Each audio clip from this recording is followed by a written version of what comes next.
क्या आपने कभी ऐसा महसूस किया है कि आप सब कुछ ठीक बोलते हैं लेकिन लोग फिर भी आपको नहीं समझते, या जब आप कुछ कहना चाहते हैं तो शब्द गले में ही अटक जाते हैं? Imagine losing a job, a relationship and even a dream, सिर्फ इसलिए क्योंकि आपने खुद को सही से एक्सप्रेस नहीं किया। इस वीडियो में हम सीखेंगे कम्युनिकेशन की वो स्किल्स जो आपकी पर्सनल और प्रोफेशनल लाइफ दोनों को बदल देंगी। अगले 10 मिनट में आपको वह सूत्र मिलेंगे जो दुनिया के सबसे इफेक्टिव कम्युनिकेटर्स को खास बनाते हैं। एक लार्ज की थी नेहा। वो अपनी कंपनी की सबसे हार्ड वर्किंग एम्प्लॉई थी, लेकिन हर प्रमोशन उसके हाथ से फिसल जाता था। क्यों? क्योंकि मीटिंग में जब बोलने का मौका आता तो वह चुप हो जाती। उसे लगता अगर मैंने कुछ गलत कह दिया तो। ये डर ना जाने कितने लोगों को पीछे खींचता है। लेकिन एक दिन नेहा ने एक किताब पढ़ी, कम्युनिकेशन स्किल्स, और उसके बाद उसकी जिंदगी बदल गई। आज हम उसी जर्नी पर चलेंगे। तो चलिए शुरू करते हैं। पहला chapter, the art of listening. Communication का पहला नियम है सुनो। लेकिन क्या हम सच में सुनते हैं? नहीं, हम अक्सर जवाब सोचते रहते हैं, सुनते नहीं। एक एक्सपेरिमेंट हुआ जहां 2 लोगों को सिर्फ एक दूसरे को सुनना था। जिसने पूरी अटेंशन दी उसे ज्यादा ट्रस्ट और रिस्पेक्ट मिला। एक्टिव लिसनिंग का मतलब है सामने वाले की आंखों में देखना, बीच में ना टोकना और बॉडी लैंग्वेज से शो करना कि आप एंगेज्ड हैं। सोचिए, आप कब लास्ट टाइम किसी को ऐसे सुने थे? अब आगे बढ़ते हैं एक और पावरफुल स्किल की ओर। एक बार की बात है, एक लड़का इंटरव्यू देने गया। वह टेक्निकली बहुत स्ट्रांग था, लेकिन जब एचआर ने पूछा टेल मी अबाउट योरसेल्फ, तो उसकी आवाज कांपने लगी, शब्द अटकने लगे। इंटरव्यू खत्म हुआ लेकिन सिलेक्शन नहीं हुआ। क्यों? क्योंकि कम्युनिकेशन सिर्फ नॉलेज नहीं, कॉन्फिडेंस भी दिखाता है। अब सोचिए, क्या आप भी कभी ऐसी सिचुएशन में फंसे हैं? क्या आपका डर आपके शब्दों को मार रहा है? तो चलिए सीखते हैं स्पीकिंग विद कॉन्फिडेंस का पहला राज। सेल्फ कॉन्फिडेंस की सबसे बड़ी कुंजी है प्रैक्टिस और प्रेजेंस। बात करते वक्त आई कांटेक्ट रखें, शब्दों को धीरे धीरे और साफ बोलें, और सबसे जरूरी साइलेंस से डरिए मत। ऋषि कपूर ने एक बार कहा था, पॉज इज पावरफुल। अगली बार जब आप कुछ कहें तो 1 सेकंड रुकिए, सोचिए और फिर बोलिए। इससे सामने वाले को लगेगा कि आप थॉटफुल हैं। सवाल क्या आप ऐसे बोल सकते हैं कि लोग रुककर सिर्फ आपको सुने? अब जानते हैं कैसे वर्ड से ज्यादा असर डालती है आपकी बॉडी लैंग्वेज। आपका शरीर आपके शब्दों से पहले बोलता है। आपने देखा होगा जब कोई झूठ बोलता है तो वह आंखें चुराता है या बार बार हाथ हिलाता है। बॉडी लैंग्वेज आपको इंस्टेंटली रिवील कर देती है। एक स्टडी के अनुसार कम्युनिकेशन में सिर्फ 7% वेट होता है वर्ड्स का, बाकी 99% आता है टोन और बॉडी से। सोचिए, अगर आपकी बॉडी बोले डर और जुबान बोले कॉन्फिडेंस तो लोग क्या मानेंगे? इसलिए पोस्चर, जेस्चर्स और फेशियल एक्सप्रेशंस पर काम करना कम्युनिकेशन का दूसरा नाम है। एक वक्त था जब सौरभ एक मैनेजर बनना चाहता था, लेकिन उसकी बॉडी हमेशा नर्वस रहती। झुकी हुई कमर, हिले हुए हाथ और कमजोर आई कांटेक्ट। फिर उसने एक छोटा सा बदलाव किया। उसने मिरर प्रैक्टिस शुरू की। रोज 10 मिनट वह खुद से बात करता, अपने हाथों को कंट्रोल करता, मुस्कुराता, और 30 दिन बाद वह कॉन्फिडेंट दिखने लगा। याद रखिए, बॉडी लैंग्वेज मसल मेमोरी से बदलती है। आप जैसा दिखते हैं वैसा महसूस करने लगते हैं। अब चलते हैं एक ऐसे टॉपिक की ओर जो हर इंसान को चाहिए, असर्टिवनेस।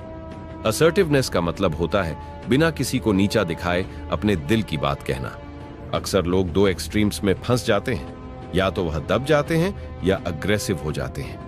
लेकिन असर्टिव होना मतलब होता है रिस्पेक्टफुली ना कहना आना। जैसे I understand your point but I have a different view. सोचिए, कितनी बार आपने दिल पर बोझ रख कर हाँ कहा है और बाद में पछताया। अब वक्त है बाउंड्री सेट करने का, क्योंकि आप जो अलाव करते हैं वही कंटिन्यू होता है। एक बार रजत ने अपनी बॉस से ओवरटाइम के लिए ना कह दिया, विनम्र लेकिन दृढ़ता से। बॉस पहले चौंकी, फिर कहा आई अप्रिशिएट योर ऑनेस्टी। और यही है असर्टिवनेस की ताकत। वो आपको मजबूती देती है, सम्मान भी। अगली बार जब आपको लगे कि कुछ कहना है लेकिन डर है, उस डर को पहचानिए। डीप सांस लीजिए और काल होकर बोलिए। प्रैक्टिस ये मत कहता कि लड़ाई करो, बल्कि अपनी वैल्यू दिखाओ। अब हम आ रहे हैं उस चैलेंज पर जो हर रिलेशन में आता है, कॉन्फ्लिक्ट रेजोल्यूशन। कॉन्फ्लिक्ट यानी टकराव, चाहे ऑफिस में हो या घर में, अनअवॉइडेबल है, लेकिन यह आपकी कम्युनिकेशन स्किल ही होती है जो डिसाइड करती है कि वह कॉन्फ्लिक्ट बिगड़ेगा या सुधरेगा। एक छोटी सी कहानी। दो कॉलीग्स का झगड़ा क्लाइंट के सामने हुआ। दोनों चिल्लाए, ब्लेम किया और क्लाइंट ने कॉन्ट्रैक्ट रद्द कर दिया। अब सोचिए, अगर उनमें से कोई एक कम कहता, let's talk after the meeting, तो क्या आउटकम बदल जाता? Conflict resolution begins with listening, understanding and pausing before reacting. जब भी झगड़ा हो, पहला इंस्टिंक्ट होता है खुद को सही साबित करना, लेकिन एक मास्टर कम्युनिकेटर जानता है कि कॉन्फ्लिक्ट जीतने की नहीं, समझने की कोशिश है। अगली बार जब आप बहस में फंसे तो एक सवाल पूछिए, मैं क्या मिस कर रहा हूं? यह सवाल सामने वाले को सोचने पर मजबूर करेगा और बातचीत की दिशा बदल देगा। और जब आप सामने वाले के नजरिए को समझते हैं तो ट्रस्ट बढ़ता है। अब आते हैं उस स्किल पर जो सबका दिल जीत लेती है, emotional intelligence in communication. Emotional intelligence यानी अपने और दूसरों के इमोशंस को पहचानना और मैनेज करना। मान लीजिए कोई आपको गुस्से में कुछ कह दे, आप भी गुस्से में जवाब देते हैं, तो बात बिगड़ती है। लेकिन अगर आप रुककर सोचें, ये इंसान इतना रिएक्ट क्यों कर रहा है, तो आप उसका इमोशन समझते हैं और उसका रिस्पेक्ट पाते हैं। एक रिसर्च के मुताबिक हाई ईक्यू वाले लीडर्स अपनी टीम से ज्यादा लॉयल्टी और परफॉर्मेंस पाते हैं। सवाल यह है, क्या आप अपने वर्ड्स से दिल छू सकते हैं? रिया एक टीचर थी, लेकिन क्लास में अक्सर बच्चे ध्यान नहीं देते थे। फिर उसने एक छोटा सा चेंज किया। वो बच्चों के इमोशन समझने लगी, क्यों परेशान हो, क्या हुआ, और धीरे धीरे बच्चे उसकी बातों को सुनने लगे। इमोशनल इंटेलिजेंस कम्युनिकेशन में एम्पैथी लाता है और एम्पैथी कनेक्शन बनाता है। सो नेक्स्ट टाइम जब कोई चुप हो, सिर्फ सवाल मत पूछिए, महसूस करिए। और अब बात करते हैं एक ऐसी स्किल की जो आज के ग्लोबल जमाने में हर किसी को चाहिए, क्रॉस कल्चरल कम्युनिकेशन। इमेजिन करिए, एक जापानीज क्लाइंट और एक इंडियन सेल्समैन की मीटिंग है।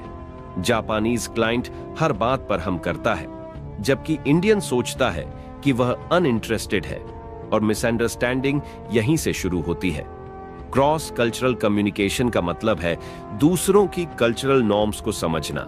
कुछ कल्चरर्स डायरेक्ट होते हैं, कुछ इनडायरेक्ट, कुछ आई कांटेक्ट को रिस्पेक्ट मानते हैं, कुछ डिसरिस्पेक्ट। इसलिए ग्लोबल वर्ल्ड में कनेक्ट होने के लिए cultural awareness must have skill है। अब बढ़ते हैं उस फियर की तरफ जो सबको डराता है, पब्लिक स्पीकिंग, स्टेज पर खड़े होकर बोलना। ये सुनते ही दिल की धड़कन तेज हो जाती है, हाथ कांपने लगते हैं। ऐसा सभी के साथ होता है। वॉरेन बफेट ने खुद माना कि उनका सबसे बड़ा डर था पब्लिक स्पीकिंग, लेकिन उन्होंने एक कोर्स किया, प्रैक्टिस की, और आज वह वर्ल्ड के सबसे रिस्पेक्टेड स्पीकर्स में गिने जाते हैं। इसलिए याद रखिए, अच्छे स्पीकर्स पैदा नहीं होते, प्रैक्टिस से बनते हैं। अब हम जानेंगे वो फॉर्मूला जिससे आप भी स्टेज पर शाइन कर सकते हैं। तो तैयार हैं? चलिए शुरू करते हैं पब्लिक स्पीकिंग। पब्लिक स्पीकिंग की शुरुआत होती है तैयारी से। जब आप स्टेज पर जाते हैं तो सबसे पहले आपका माइंड नहीं, आपकी एनर्जी बोलती है। अपनी स्पीच को स्क्रिप्ट की तरह मत याद कीजिए, बल्कि समझिए, अपने शब्दों को फील कीजिए। स्टीव जॉब्स जब प्रेजेंटेशंस देते थे तो वह रिहर्सल्स में घंटों बिताते थे।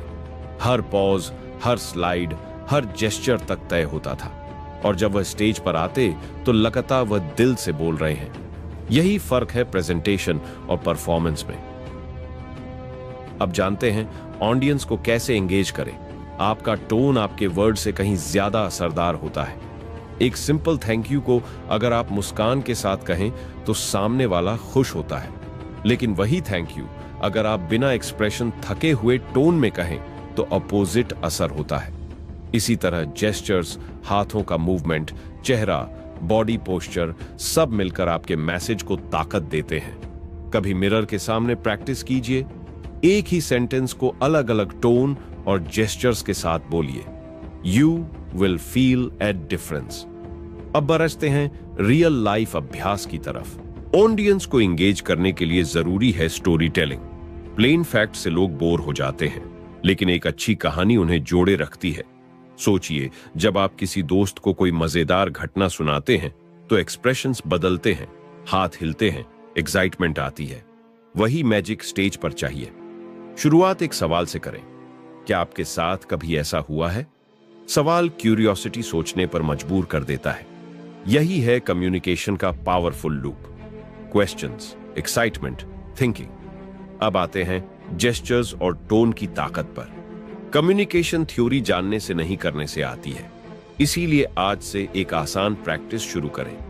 हर दिन किसी एक नए इंसान से बात करें, दुकान वाले से, गार्ड से, दोस्त से। शुरू में ऑकवर्ड लगेगा, लेकिन धीरे धीरे आपके वर्ड्स फ्लो में आने लगेंगे। दूसरा टास्क, एक टॉपिक चुनिए और उस पर 2 मिनट खुद से बोलिए, मिरर के सामने या फोन में रिकॉर्ड करके। Practice builds confidence and confidence builds charisma. अब बात करते हैं टेक्नोलॉजी के जमाने में कम्युनिकेशन कैसे बदला है।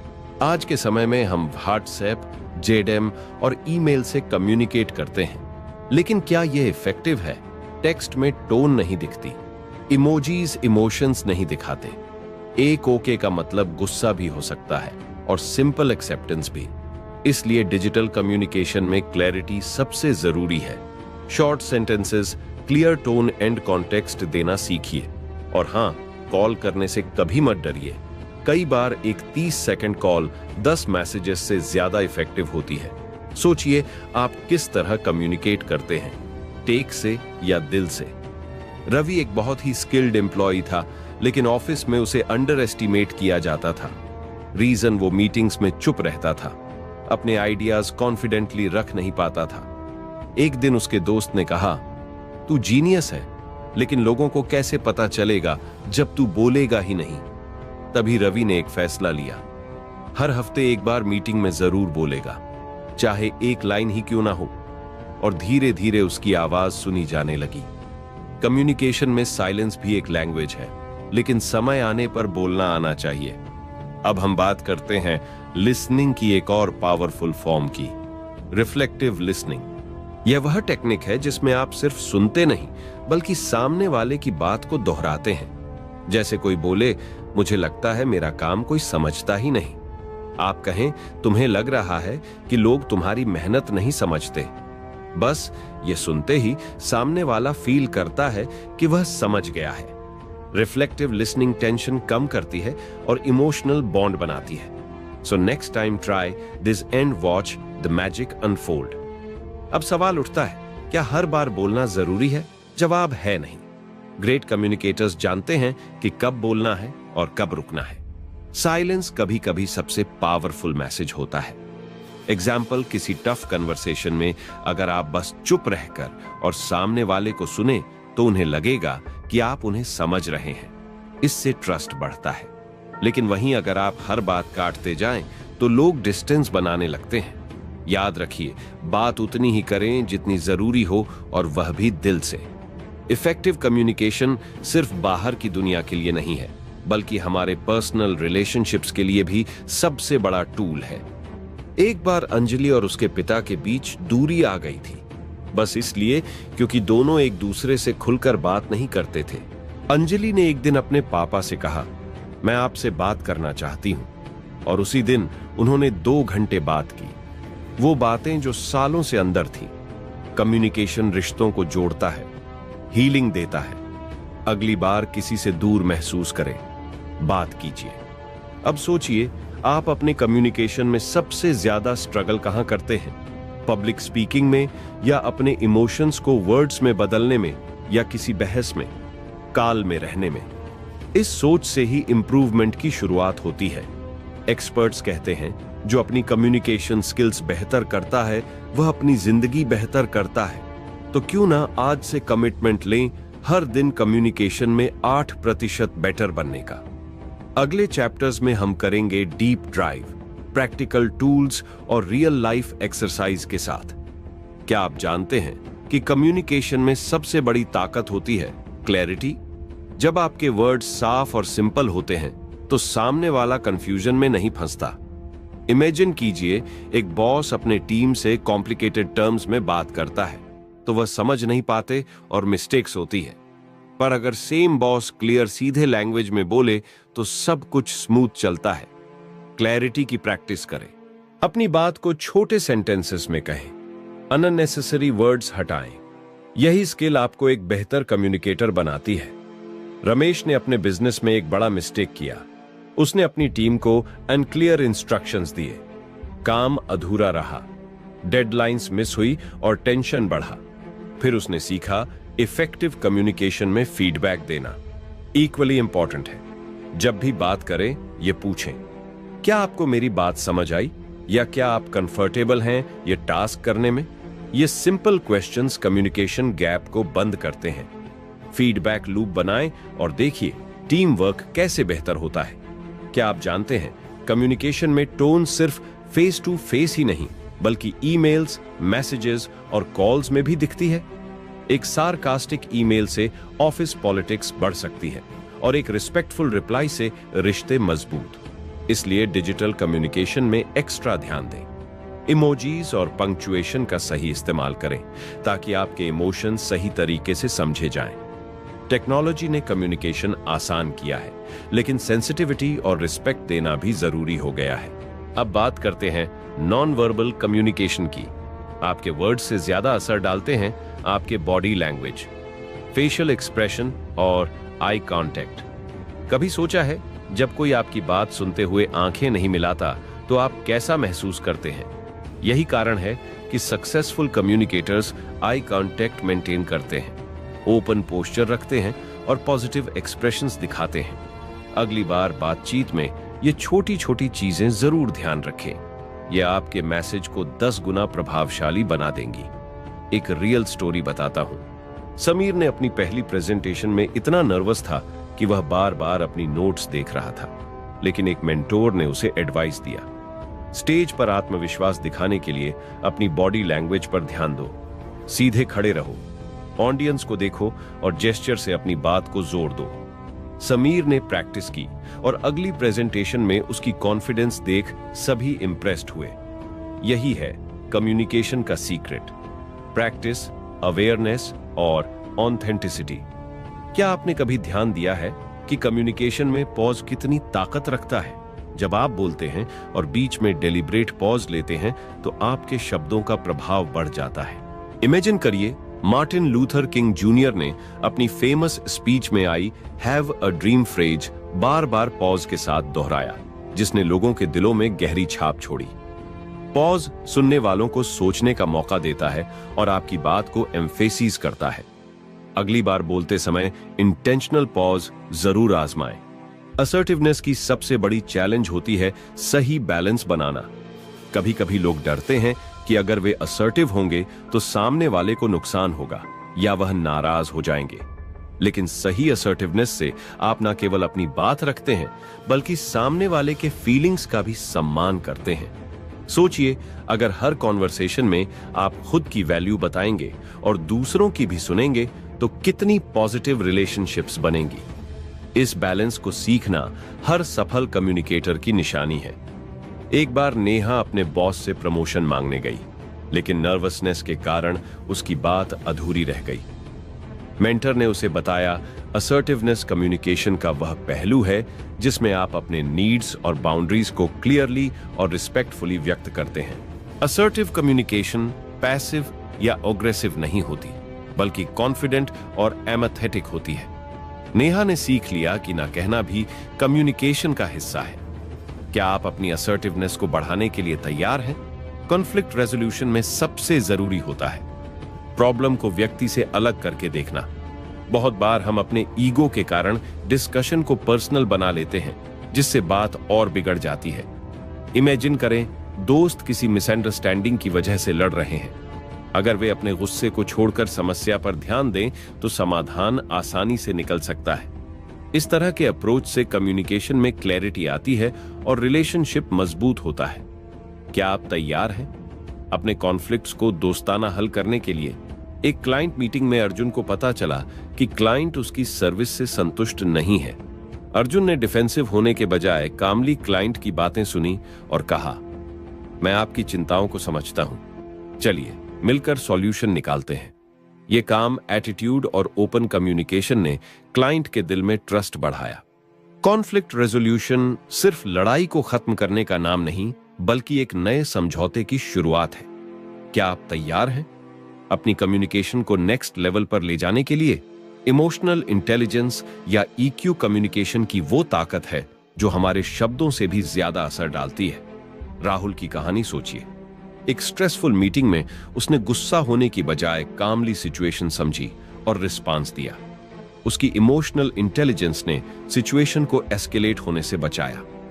ईक्यू हमें सिखाती है कि दूसरों की फीलिंग्स को समझना और अपने इमोशंस को मैनेज करना कम्युनिकेशन को स्मूथ बनाता है।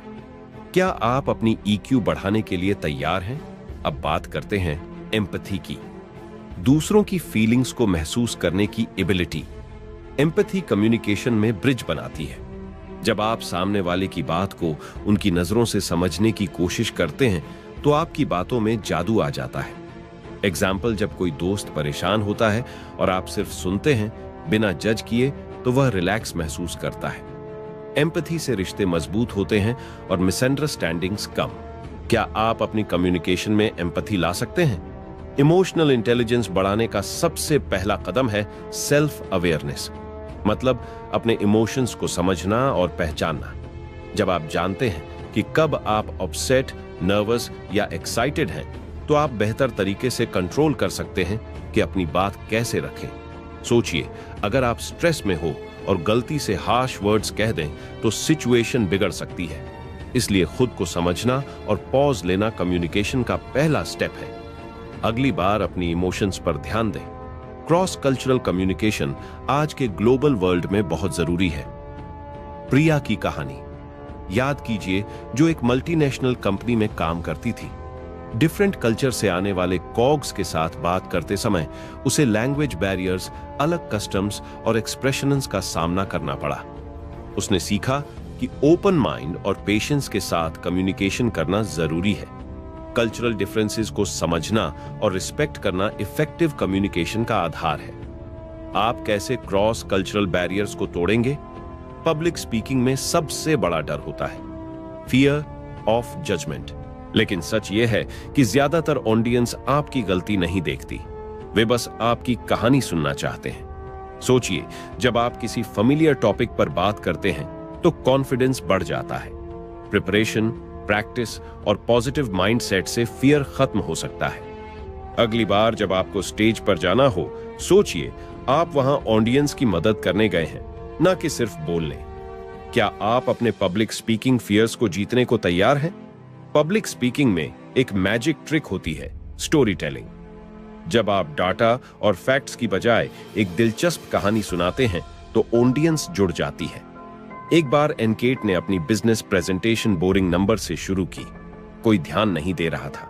फिर उसने एक रिलेटेबल कहानी सुनाई और सब लोग पूरी तरह एंगेज्ड हो गए। स्टोरी एक इमोशनल कनेक्शन बनाती है। अगली बार जब भी स्टेज पर जाएं, एक कहानी से शुरुआत करें। आप खुद फर्क महसूस करेंगे। क्या आपने सोचा है कि स्टेज पर जाने से पहले माइंड को कैसे प्रिपेयर किया जाए? 1 सिंपल मेथड है विजुअलाइजेशन। इमेजिन करिए कि आप कॉन्फिडेंटली स्टेज पर खड़े हैं, ऑडियंस मुस्कुरा रही है और हर वर्ड इंपैक्ट डाल रहा है। यह मेंटल रिहर्सल आपका नर्वसनेस कम करता है। सचिन तेंदुलकर भी अपनी बैटिंग से पहले शॉट्स विजुअलाइज करते थे। यही तरीका पब्लिक स्पीकिंग में भी काम करता है। आप भी आज से विजुअलाइजिंग प्रैक्टिस शुरू करें। प्रेजेंटेशन स्किल्स में एक सबसे अंडररेटेड टिप है स्ट्रक्चर। जब आपकी बातों का एक लॉजिकल फ्लो होता है, introduction, main content and conclusion, तो ऑडियंस आपकी बात बेहतर समझती है। एक स्पीकर ने बिना स्ट्रक्चर के बोलना शुरू किया और सब कंफ्यूज हो गए, लेकिन दूसरे ने पहले कहा, मैं आज 3 बातें शेयर करूंगा, और हर पॉइंट को क्लियरली समझाया। क्लैरिटी और ऑनर्डर आपके मैसेज को अनफॉरगेटेबल बना देते हैं। प्लान करें, फिर बोले। अब बात करते हैं कम्युनिकेशन इन पर्सनल रिलेशनशिप्स। एक बार रितु और उसके पापा के बीच मिसअंडरस्टैंडिंग हो गई, बस इसलिए क्योंकि दोनों ने ठीक से एक दूसरे की बात नहीं सुनी। जब दोनों ने काम बैठकर फीलिंग्स एक्सप्रेस की तो हर कंफ्यूजन साफ हो गया। पर्सनल रिलेशनशिप्स में कम्युनिकेशन का मतलब सिर्फ बोलना नहीं, बल्कि इमोशंस को ऑनेस्टली और रिस्पेक्टफुली शेयर करना है। किसी अपने को कॉल करके पूछिए, तुम सच में कैसे हो?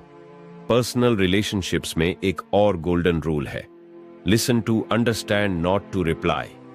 अक्सर हम सुनते कम हैं और जवाब ज्यादा सोचते हैं। इससे कन्वर्सेशन का डेप्थ चला जाता है। एक बार प्रिया की दोस्त अपसेट थी और प्रिया बस इंस्ट्रक्शंस दे रही थी, लेकिन दोस्त को बस चाहिए था कि कोई उसकी फीलिंग्स समझे। जब प्रिया ने सिर्फ चुप रहकर सुना, दोस्त का दिल हल्का हो गया। कभी कभी साइलेंस ही सबसे अच्छा जवाब होता है।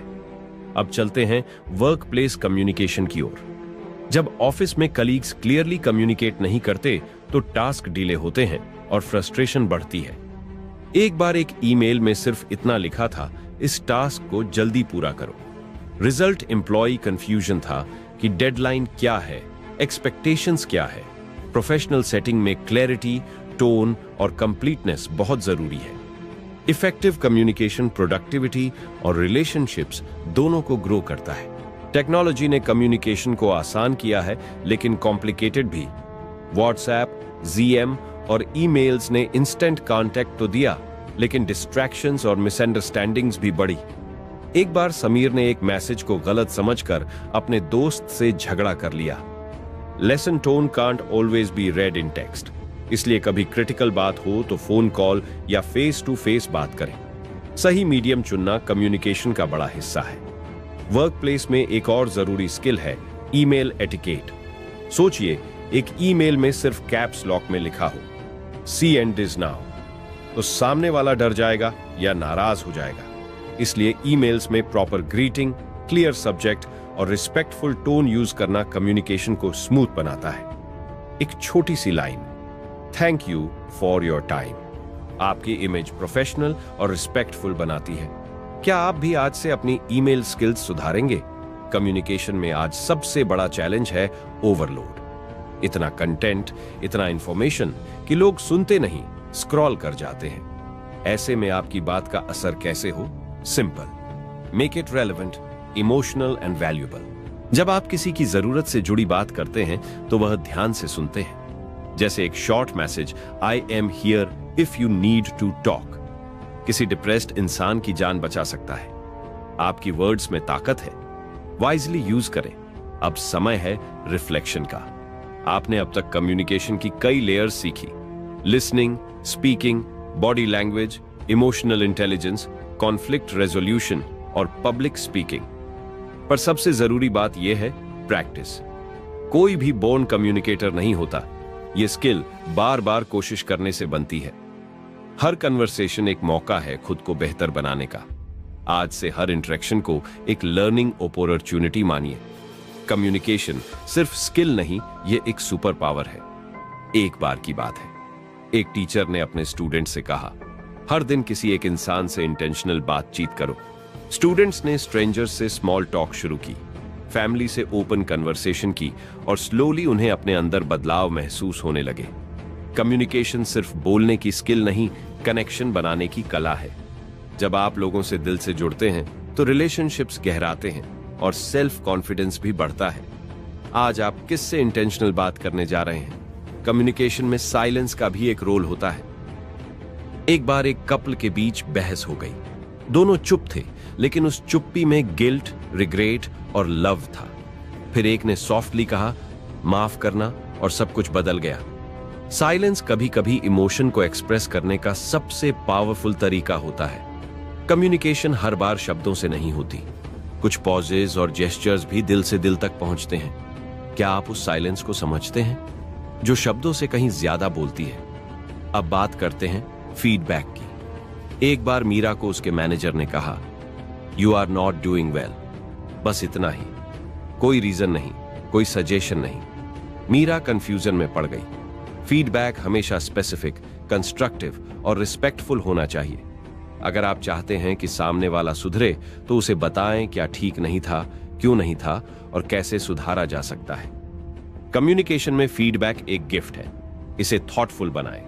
कम्युनिकेशन सिर्फ वर्ड्स की नहीं, इंटेंट की भी होती है। एक ही बात तुमने ये क्यों किया और क्या हम बात कर सकते हैं, दोनों का असर बहुत अलग होता है।